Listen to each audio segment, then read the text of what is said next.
Earlier this summer, in May of 2021, the U.S. Department of Homeland Security announced that it would be moving forward with a program that gives foreign entrepreneurs the opportunity to live in the U.S. in order to develop startups with high growth potential. The program is called the International Entrepreneur Parole Program, or IEP. In this video, we'll take a look at what International Entrepreneur Parole is, what it isn't, and who might consider applying for it. In a separate video, we get into the details of how to apply for IEP and what a strong application looks like. Let's start with a bit of background. If you remember hearing about International Entrepreneur Parole before this year, that's because the program was actually announced by the Obama administration back in 2017, in the final days before President Obama left office. The program was still in its infancy when President Trump took steps to stop it. Fast forward to May 2021, when the Department of Homeland Security withdrew the rule that would have ended the International Entrepreneur Parole Program, thus saving it. The good news is, of course, that the program is alive and accepting applications. The bad news is that even though the program has been around for 4 years, there are very few people who have received entrepreneur parole. So we're still waiting to see what the program looks like in practice, including how long the government takes to review applications and what the approval rate is. So what is International Entrepreneur Parole? It's a program that's intended to allow entrepreneurs who own a startup with high growth potential to enter the US for the specific purpose of running and growing that startup.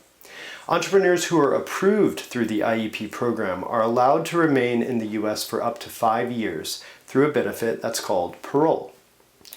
Now, parole is not a visa. A visa is usually a piece of paper put in a person's passport that gives them the ability to apply for admission to the US a certain number of times over a specific period of time. Visas are usually issued by the US Department of State at a consulate outside the United States. Instead, parole is granted by the Department of Homeland Security in its discretion on a case-by-case basis. Parole allows a person to temporarily enter the United States for a specific purpose.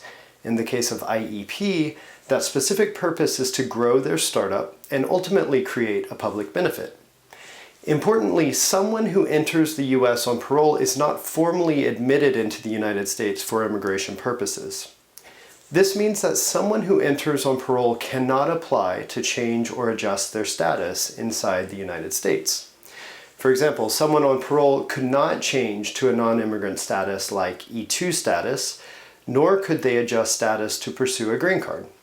Instead, they would need to leave the United States and obtain this visa at a consulate abroad.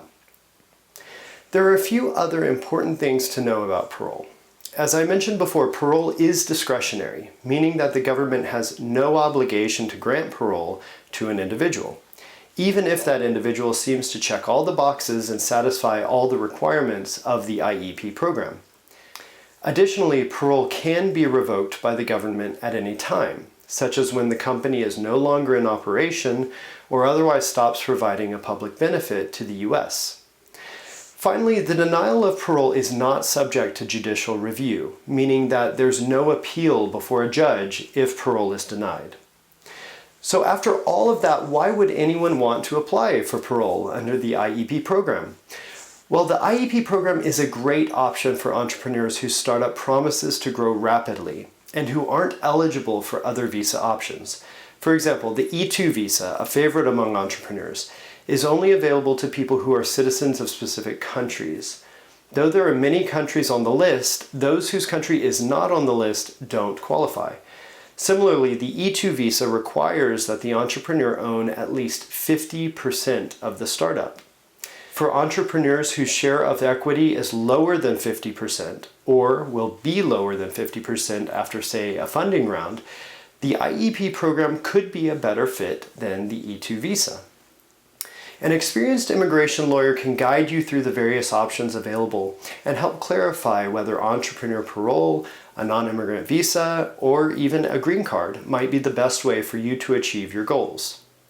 Without a doubt, though, the reintroduction of the International Entrepreneur Parole Program is a very welcome announcement, and one that promises to expand opportunity for entrepreneurs to grow their startups in the United States. If you found this video helpful, please click the thumbs up button. We regularly post new videos on a variety of topics related to immigration in the United States, so please do subscribe in order to stay updated on our upcoming videos. Thank you for watching.